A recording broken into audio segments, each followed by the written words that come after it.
I'm pulling away driveway. We all know what that means. It's time for the drive to work. Okay, so today is all about full art lands. So I had some trepidation with today's topic because I've talked about a lot of the pieces in other podcasts. But I realized that not everybody listens to all my podcasts and that some people might enjoy hearing the full story of full art lands from beginning to end. So I decided I'd do it, and if you're a regular listener, there's some repetition. You guys know that. I'll try to add some new elements to the stories that I haven't told before as I flesh it out. But the story of today really is about something that when it began, nobody wanted to do. I mean, other than the person who created it. But I mean, this is the idea of something that started as a thing like, why would players want that? And now it's like we're constantly talking about when and where we can use it. You know, it went from a thing that no one thought would be valued to a thing of high value. So that is today's story of how did it happen that this thing that no one wanted to do become this thing that people were clamoring for. That is the story of full art lands. Okay, so to understand this story, we first have to go back in time, back to early Magic. So, Chris Rush, and I did a whole podcast on Chris Rush when he sadly passed away. Chris Rush worked on Magic when Magic first got made. And he and Jesper Mirfors, who was the first art director for Magic, were the two people that did most of the graphic design in Magic. And what I mean is what the card frames look like, what the back looks like, what the logo looks like, what the mana symbols look like. And Chris was very involved in doing that. A lot of the early graphic design, for example, the mana symbols, was Chris's doing. So one of the things that Chris really had on his mind early on was he was very much thinking about how Magic presented itself. And that is something that Chris would think a lot about because he was the person doing the graphic design. So one day, I think Chris, I don't know. I'm not sure what spurred this on, but Chris made the realization that Basic Lands had there wasn't much needed to explain Basic Lands. Now, given back in the day when Magic first started, we now have the mana symbol on Basic Lands. So if you're a forest, it's just a giant green mana symbol. Magic didn't start that way. Back in Alpha, there actually was text on the cards. It would say tap, although I think tap was written out because it wasn't a tap symbol yet. You may add 1 green mana to your mana pool. I think is what it originally said. And then in Portal, I believe it was, so the product we made as an introductory product, for the first time, instead of explaining what lands did, we just put the mana symbol there. Because what we found was introducing concepts like the mana pool just confused people. And just putting the mana symbol led them to more likely getting it correct than us actually explaining what you were doing. Testing showed that if people saw the mana symbol, it just led them to more correctly understand what was going on. So we changed it in Portal 3 Kingdoms. People liked it. We made the decision, I'm not sure when, but sometime after Portal, to just make it Magic. So Magic would then just have the symbol. Anyway, Chris's thought was the Basic Lands are so integral to the game and people just know what they do because it's not like you haven't interacted with Basic Land. There's really no way to play Magic and not have some interaction with Basic Land. So the graphic designer in Chris said, there's not a lot of rules text that needs to be on the Basic Land. Even the text that was there was something that if it wasn't there, it wasn't the end of the world. In fact, the fact that like a forest taps for green mana is baked into the rules. The subtype forest, is that true? And the reason that was true was in Alpha, there were cards that changed lands to other land types. So if I changed my island into a forest, or your islands into a forest, the rules had to support what that meant. And so it said, subtype, the 5 Basic Land subtypes, meant that they tap for a particular mana. That was built into what a forest was. So just being a forest meant you tapped for green mana. We didn't have to tell you that. That was inherent in what a forest was. Also, Basic Lands were so integral that the idea is that people would understand that. So it dawned on Chris that there wasn't a lot of rule support needed for it. And he was very visually minded. He was a graphic designer and an artist.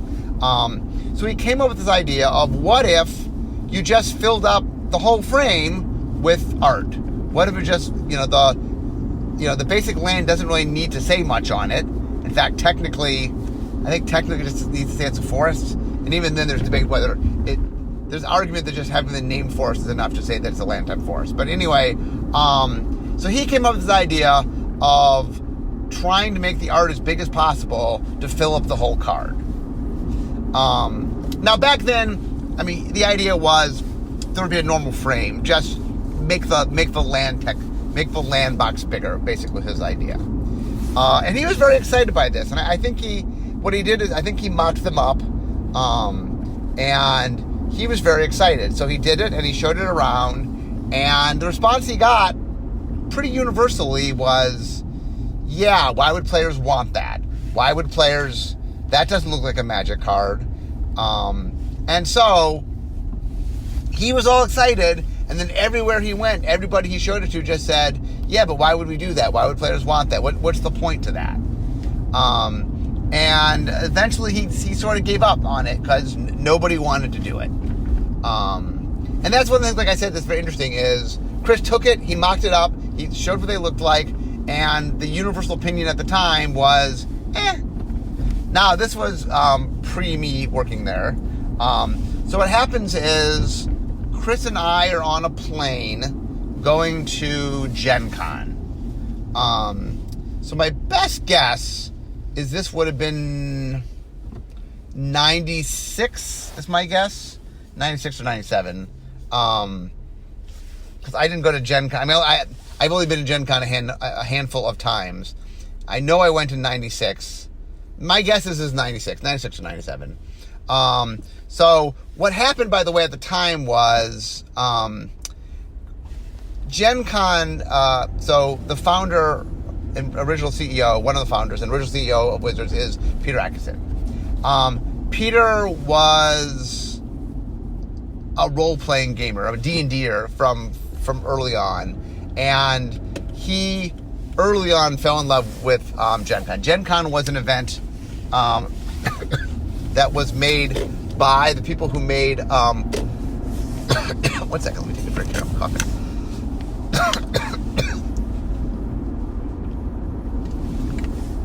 Gen Con was a convention made by TSR, which are the original people that made Dungeons & Dragons. And it was a gaming convention, although it was more of a role-playing convention originally. But over time, it grew a little bit to become a gaming convention, and it ended up becoming the largest gaming convention in North America. Peter was very excited, and really, in fact, Magic the Gathering premiered at Gen Con in 1993. That's where it was sold for the first time. That's where in Peter's mind, this was the center of gaming. Yeah, this was the premier, at least North American, gaming convention. Peter Adkison would later go on to purchase it. He now owns Gen Con. Peter now runs Gen Con. But anyway, at the time, most of the company would go to Gen Con. It's like anybody who wanted to go to Gen Con basically could go to Gen Con. We'd have a giant booth at Gen Con, and it would be a big, big deal. We still go to Gen Con, not quite as... actually, do we even have a booth at Gen Con? I'm not sure we do. We might. There are Magic events run there, but we don't have quite the large presence we once did, especially in the early days. And part of that is Peter was so passionate about Gen Con that he just would we'd have a giant booth and he'd send a big companion people. So anyway, on the plane that we were traveling on was a large, a good chunk of the plane was Wizards employees. Anyway, I ended up getting seated next to Chris Rush. So I had met Chris Rush through the office. At this point, if we're talking 96, I started working in 95. At the time, the art department was not part of R&D. The art department was a different section. They were, I'm not even sure where they technically were, but right now they're part of R&D. They were not part of R&D at the time. But I interacted with him. My first interacting with him, I think, was I had done a bunch of stuff for the Duelist, and I know Chris did some of the graphic design for the Duels. He helped out on that. But anyway, I got to know Chris from around the office. We were friendly. Obviously, I knew his art. I knew of Chris Rush before I got to Wizards, but I got to know Chris, and you can go listen to my podcast. And Chris was an awesome person. He was very sweet, very nice. And one of the things that I had been trying to do at the time is just get to know more people. The offices at the time when I started working there weren't super big. There were 200, maybe 200 some employees. There wasn't a lot of employees compared to now. So anyway, we're on the plane, and I have a chance to speak with Chris. And we have a Seattle to it was Milwaukee at the time. I think now it's in Indianapolis, but it's a decent ride. We have many hours on the plane, so we were just talking. And I don't know how the idea for the Full Art Land came up. I don't know what prompted Chris to share that with me. I'm sure we were talking about something. Anyway, Chris pitched this idea to me about the idea of the Full Art Land. And he was just sharing with me. He thought it was a cool idea, and I had said something that made him think that maybe I would like it. I don't even know what led to the conversation, other than we were just chatting. And he explained the idea to me, and I was really excited. That sounds awesome. Are we doing when are we doing that? Where are we doing that? And then Chris is like, oh no, we're not going to do them. I'm like, what do you mean we're not going to do them? That's an awesome idea. And Chris was like, look, no one wants to do them. I can't convince anybody that we should do them. And it's funny, as somebody, like, one of the things I've learned, in my job is, it's my job to come up with new and different things we haven't done before. And often when I come up with something that's new and different, the response I've gotten is, yeah, why do we want that? And so this idea of doing the thing, back in 1996, I was not yet the head designer, but it's funny listening to Chris about batting his head against the wall of trying to do something innovative and just people not getting it. It's something that I face a lot, in what I do. So it's kind of funny that at the time, I think I was very sympathetic, but I would get much more sympathetic as I was starting to counter that more myself. So anyway, he explained it to me, told me that they weren't going to get made. And in the end, when I heard about it for the first time, I was like, oh, well, I guess we're never making them. I'm sad. But, I was like, here's a neat idea. Now, the one thing that I know about magic in general is that if you hear a good idea and somebody says no, well, hold on to it. You never know when you'll find an opportunity that maybe it makes more sense, or the people that say yes or no could change. There's some classic examples, like there's some cards that I try to make. The one that jumps to mind is Mindslaver. Was originally supposed to be in Tempest, and it was supposed to be Volrath's Helm, for anyone who cares. And the rule manager at the time said, we can't do that, it doesn't work. And so I ended up changing the card to something else. But when I was doing Mirrodin, I was pulling out all my old artifact designs that I hadn't done, and I saw that card, so I went to the rules manager, which was the new rules manager. And I said, what do you think of this card? They're like, yeah, let's do it. So, patience will often win out the day. So anyway, Chris tells me this idea. I like it. At the time, there's nothing I could do with it at the time. So I think this was 96.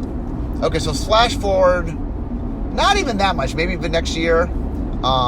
We didn't work quite as far ahead on stuff as we do now. So Unglued came out in 1998, which means I would have been working on it in 1997. So anyway, Unglued, I'm given the task.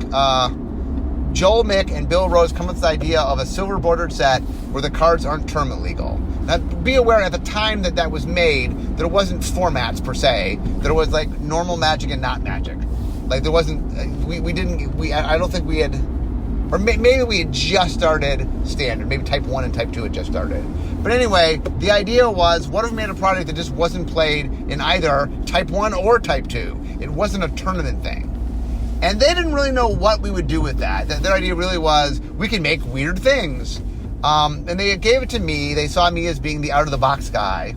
And so what I turned it into was a product that A, was a parody product. B, sort of tie-dye, played around with humor. And C, just did things that Blackboard and Magic, for some reason or other, couldn't do. The rules didn't allow it, or it was something we considered to be off limits, or too too silly. And one of the things I was really interested in the original Unglued was pushing boundaries of just trying to do things we hadn't done before. So for example, Unglued had creature tokens. We'd never done that before. I did that for the first time in Unglued. But anyway, one of the things when I was sort of thinking about out of the box is I thought back to Chris's suggestion. And I was excited because I'm like, okay, I don't know where we would do Chris's thing, but I do know we could do it here. I'm like, this, I wanted it to be an out-of-the-box product. I wanted to do weird things. Almost the definition of the things is let's do stuff we won't do in Black Border. And so I'm like, okay, let's do this. Now, the interesting thing that you would think the fight over the Silver Border lands was not whether we should do them or not. Nobody actually said I couldn't do them. I was never told by anybody that, like, when I said I want to put them in, nobody said no. And the reason I think for that is that everybody looked at my product like you're the weirdo product. Like, no one knew what to make of Unglued. And I was just plugging away doing my thing, and people were like, okay. And because I was kind of this weird product that like didn't affect anything to a certain extent, people were like, okay, whatever, let Mark have his fun. And nobody really told me no on anything. I think the only people that told me no is I had to go talk to legal about some cards. There's a few cards legal goes, we can't do that. That's the only people that told me I can't do that. Oh, I take it back. I take that back. Both Brand and Legal went through it, and Brand and Legal each said, no, don't do that. So there were a few Brand things. Brand said not to do Disrobing Scepter, for example, which was a disrupting scepter where instead of discarding a card, you can remove a piece of clothing. Probably correctly, Brand said not to do that.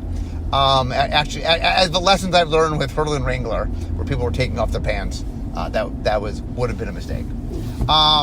But anyway, nobody tried to stop me to make the Four land. The one thing they did do, and the one fight I did have, is they wanted to put a silver border on them. And my fight was, look, everything else I'm making, you can't use a normal magic. And the tokens, it didn't matter if they had a silver border. I said, but the lands, why, if people wanted to play the lands, why couldn't we let them play the lands? What about the only reason that maybe you couldn't play the lands is they're silver bordered. And it required us putting the lands on their own sheet, but I wanted to do one per booster. So anyway, I finally went out and convinced them to just put it in Black Booster, which, by the way, was probably one of the most important decisions I made of the whole product, because I think one of the successes of Unglued, and yes, I consider it a successful product. We overprinted it. We made too much because we didn't understand supplemental products. But for the audience that was there, was very excited. We did sell a lot of Magic cards. Had we not overprinted and printed the correct amount, it would have been considered a success. But anyway, one of the big reasons for the success was the Four land. Because what happened was, people were very excited about the Four land. They'd never seen it before. So let me talk a little bit about the making of the Four land. So the idea I had was, I wanted to make something that was grandiose. I think I went and talked with Chris, and my memory was that Chris was involved in the frames. He might have even made the frames. I'm trying to remember what happened. I know I talked with Chris because Chris was the impetus of the idea, and Chris was very excited when I told him I was going to do it. My guess is that Chris made the frames. That's what I think would have made the frames. The only reason Chris wouldn't have made the frames is he wasn't there at the time, but I think he was still there in '97. I think he was. So I think Chris made the frames. Or at least he helped with the frames. We did just outright make them.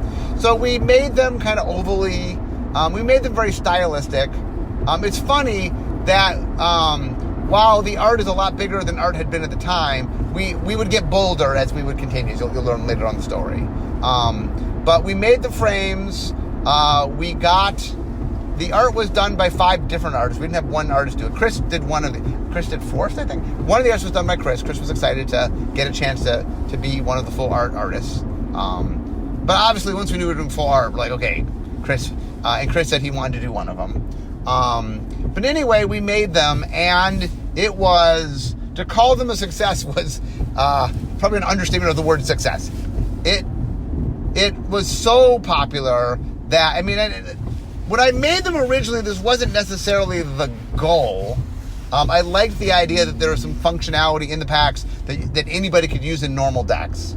But what ended up happening was people were so excited by Volans, and this was the only place you could get Volans, that people were cracking packs for Volans. And the cool thing about it is, if you want a Volans and you're willing to buy the pack to get the lands, well, then you got the other cards for free, and it really encouraged people to sample the product, which I think was a nice thing. That a lot of people that maybe never would have ever opened a booster, because they were guaranteed Voland and they wanted Voland, people bought the boosters. And so anyway, out of the gate, it was a big hit. Interestingly, nobody at the time, it was still considered this weird, wacky thing the Unsets did. So the second time we did them was Unhinged. So 6 years later, so 1998 is when Unglued came out. So 2004, 6 years later, is when Unhinged came out. Now, I was working on that a year or two before it. Probably at this point, we're more closer to like a year and a half ahead of time. I don't know if we quite got to 2 years yet. But anyway, they were super successful in the first one. So what had happened was, the set had done really well. We were going to do a second Unglued right away, and then they had to bury a bunch of stuff because they made too much. And then they go, oh, the product failed, and then we canceled Unglued 2. That got put on a hiatus. 6 years later, Randy Buehler becomes the Magic director, and he helps me get a second Unset off the ground. And I know that we're doing another Florida Lands. I mean, we had done a Godbook study. I mean, it was by far probably the biggest success of the first product. People loved it, universally loved. I mean, I'm not saying everybody loved them, sorry. There were players that didn't like them, but they mostly were beloved by players. I mean, the few people didn't like them, but most players liked them. So we knew we were going to do it again. So what I wanted to do was push the boundaries a little more. So my original idea for them was not to have any border at all. And there was a lot of pushback from that. So I ended up making two versions. One which had a little tiny border, but we made the art as big as we could make and just made just enough border that there was a border on it. And then we had a version with no border, a borderless version. And I showed them around, and there were just a lot of people nervous about no border. And so we ended up going with the teeny tiny border version. So on Hinge, what we did for the first time is we got one artist, John Avon, who's known for drawing land. We got John Avon to do it. And we had a teeny tiny border. So the art now went out as big. I mean, Unglued, the art had gone out wider than it had ever gone before. But I was like, okay, let's push boundaries some more. So we had a little teeny tiny border on Unhinged, and those went out. And once again, all 5 lands were done by John Avon. And again, giant hit. People loved them. A lot of Unhinged boosters got sold, so people could open up those lands. Very popular, very successful. So, flash forward a few years, we're working on Zendikar. So Zendikar I had sold internally as I wanted to do a set based on land. It's about land mechanics. Ended up having landfall and land creatures and lands that had enter the battlefield effects, and it was very land-centric. It was a set all about land. And animating land and all sorts of stuff. And I think it was Brady Domermuth, who made the proposal of, look, if it's the land set, why don't we put 4 land in it? And obviously, it did not take me more than one asking to go, yes, let's do that. I'm kind of mad I didn't think of it, but Brady's one who suggested it. And I'm like, yes, we should do that. And then I went to R&D, and R&D was like, yeah, let's do it. Like, interestingly, the success of the lands in Unglued and Unhinged had sort of, I think, was enough proof to people that people liked them. The set had a theme of being land. So Zendikar and Worldwake, they used the same picture. The picture didn't change between them. But Zendikar and Worldwake had 4 land. First time we'd ever done them in a black bordered, in a non-silver bordered product. I guess they were black border in the silver border product. And they went over like gangbusters. People were very excited. We had never put them in, and for example, one of the things we had done was, what do we call that? The Fat Pack, I think we called it in the day. all the lands in the Fat Pack ended up being full art because all the basic lands in the set were full art, and we didn't accommodate for that, and they just sold out like overnight. People wanted more of them, and it just one of many ways just to talk about how excited people were for the full art lands. People were very excited. Interestingly, we did not do them again until we went back to Zendikar in Battle for Zendikar and Oath of the Gatewatch. And again, they were new full art lands, but Battle for Zendikar and Oath of the Gatewatch shared the full art land. The only full art land that was in Oath of the Gatewatch that wasn't in Battle for Zendikar were the wastes. We did full art wastes, and that was in Oath of the Gatewatch. But we did them, and they were very exciting. People really liked them. So in Amonkhet, we tried something a little different. We did, at Amonkhet in Hour of Devastation, we did full art lands, but not all of the art was full art lands. Instead, I think it was 1 in 4 was a full art land. So we tried it where we were trying to introduce something, but something in which it was a surprise that you could get some of the time. And that went over quite well. People liked that.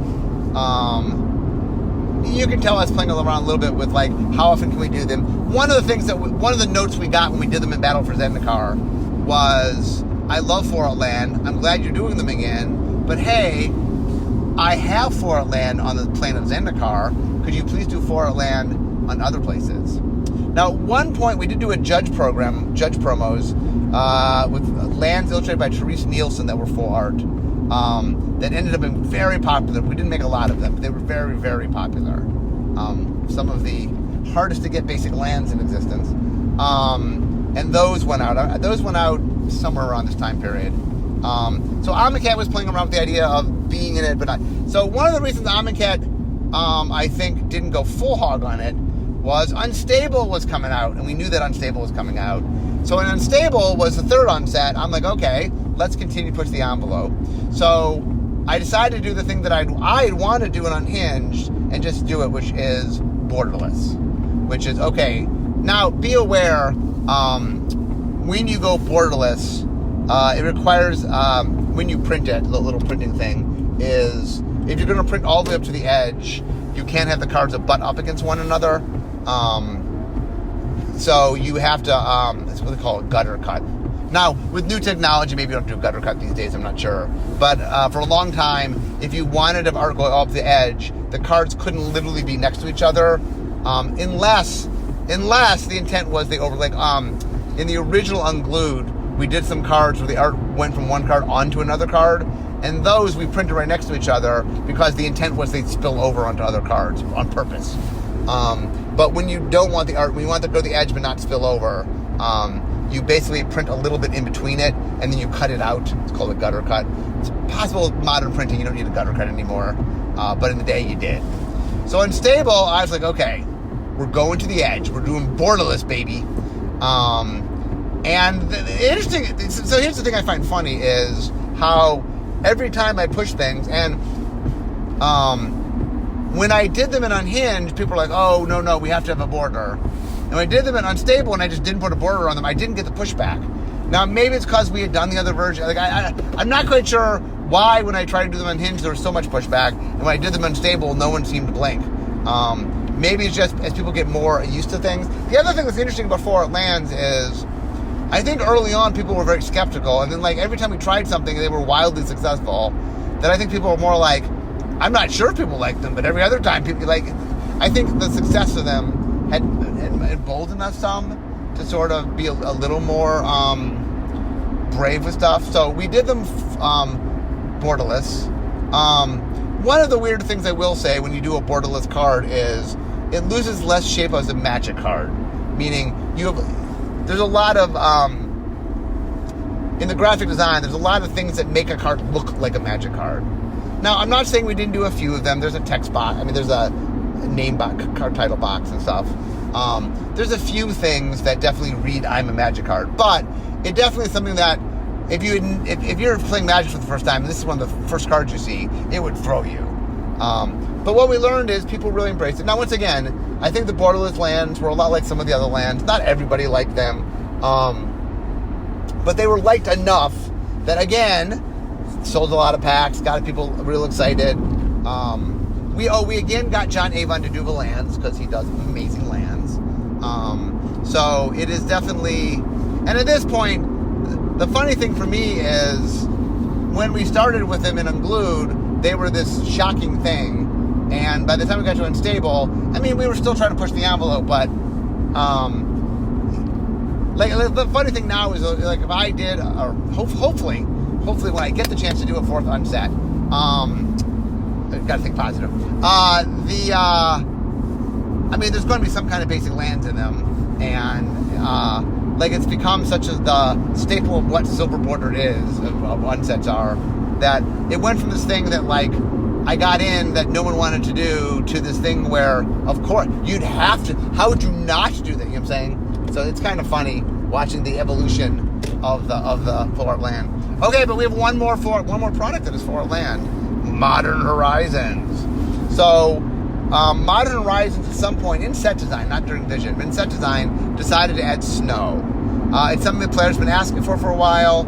We needed to print more snow lands. It's a theme that was in, because Cold Snap was in Modern, and so we knew we were going to do snow-covered lands, and this was a special product, and you know, we're like, okay, we're going to do snow lands, let's do full art. So we decided to do full art snow-covered lands. We had never done that before.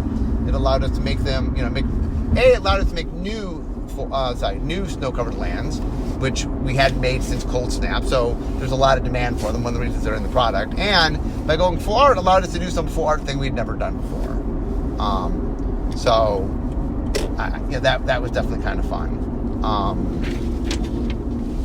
As far as the future of full art lands, we are as far from where Chris started as we could be. Like I said, Chris had the idea, nobody wanted to do them. We're now in the world where everybody wants to do them. And like one of the things that our issue now is that we want to keep them special. So one of the questions, let me answer this question, is why shouldn't all lands just be full art lands? One of the arguments we get is, these look beautiful, look, just make that the default of Magic. Why are we wasting our time with normal looking lands? And the answer to that is, one of the things that's important is, in a trading card game especially, is we need things that get people excited. We need people to want to buy sets. We need people to want to crack packs. We want people to get excited about what's there. And full art lands are still something that sell packs, that people get excited by and buy packs. And as long as that is true, as long as it's a resource that really gets people excited and wanting to open things, it's a resource we're going to use. Maybe there'll come a day where they're so commonplace that they don't move the needle anymore, and then maybe that's the time where we decide, okay, let's just default. But while they're a resource that sells packs, while they're a thing that gets people excited, look, we need things to get people excited. We need things to sell packs. And so, I get that they're cool looking, and I get people want them, but as long as people want them so badly that they drive excitement and demand, that is something that we have. It's a resource that R&D can't squander. It's a resource that's important. Obviously we're trying to make an amazing, awesome game, but we're also a business and we're trying to sell the game. And so one of the things that R&D has to think about all the time is we want every set to be something that people want to play, A, because it's a fun game, and B, because there's things in it that they want, and that we do have to think in terms of excitement and think in terms of what compels people to want to purchase. And so there's not an endless amount of those things, and so we do have to be careful with them. That is why not everything has basic lands. But we are in a world now where we recognize that players like basic lands, full art basic lands, and the real question is where and how to use them. It is now a resource that R&D considers to be a valuable resource, and you'll continue to see full art lands. We know players like them. We know it's something that people like. The other thing, by the way, that we're conscious of is trying to find, for the people who like full art lands, making sure that we can make different full art lands. I think you'll start seeing them show up on other planes. I think we're going to find ways to put them and use them in places that are fun and exciting. We have no plans to give up on full art lands. If you like full art lands, the future will have full art lands. They have proven themselves. And it's funny, I was in a meeting not that long ago where multiple sets, we were having a meeting and we were talking about whether a set was going to have full art lands, and so we were talking about other sets around and this and that, and there was sort of an argument about who wanted to have the full art lands, and there was like multiple sort of groups arguing that their product should have the full art lands, and I just thought back, like, I like to think that Chris Rush is watching from above and seeing this, like, this thing that he couldn't get anybody to do, and now people are fighting to do it. I think that is a nice nod to Chris. So that is something that we've come a far way. And by the way, so not only the thing I should mention, since I'm almost at work, but I have a few minutes. Though the full art land has spread. So in Future Sight, we had some future shifted cards, and I actually did some full art creatures.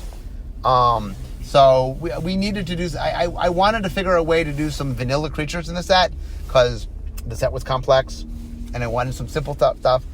So the idea was I could put them on the future frame and just show a brand new frame. And so the frame there was a full art creature frame. So we have used full art frames there. We've done a bunch of promos. That's just a whole series of promos that use full art. Usually what we do is we show full art, and then we take the text and we invert it and make it white usually. The full art land, so that we've done that, and I think you'll see us messing around with more full art, not just lands but other things. Lands are the easiest because it doesn't need information. Full art, other things need some information, but I do think you'll see experimenting with more full art, other types of cards. And the Planeswalker card type. So if you ever looked at a Planeswalker, the art fills up the whole card, and then the text goes over the Planeswalker, but it's see-through, so you can see the art underneath it. That treatment for the Planeswalkers came out of the success of full art lands. In fact, in some ways, I talked about on my split card podcast, that us doing different things with frames has really emboldened us to the power of frames. And you will see, we're getting much bolder with making cool and different frames. And that, I think as Magic continues on, you will see that if you like sort of experimentation with frames, more and more of that is happening. We're more willing to sort of, especially from a design standpoint, of using frame technology as a means to help communicate stuff and make play easier. But since we're talking full art lands, some of it also is what looks cool. What is something that we can make cards that you can play Magic with, but man, they look cool. And we're also playing in that space. So, I mean, I think the legacy of full art lands really is a big one. I mean, like I said last time, I think split cards, and there's a bunch of different things where we really started deviating a little bit. But I feel like full art lands and split cards, and there's a lot of the early investigation of pushing boundaries of what a Magic card could look like that has gotten to where we are now. We're much more free and willing to experiment with that. And I think full art lands, in some ways, full art lands even predate split cards, because split cards came out of Unglued 2 and it first appeared in Invasion. But full art lands first appeared in Unglued back in 98. So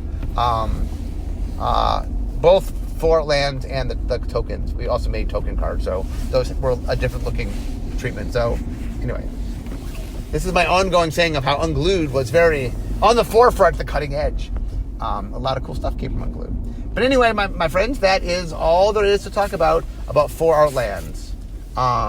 It's been quite the journey, but it is funny now that it really has become a staple, something that players love and that we love to do, and you will see more of them. So anyway, I hope you enjoyed today's story, and a nod to Chris Rush for his awesome invention. And that, my friends, is, I guess, everything there's to say about full art lands. But anyway, I'm now at work, so we all know what that means. This is the end of my drive to work. So instead of talking Magic, it's time for me to be making Magic. I'll see you guys next time. Bye-bye.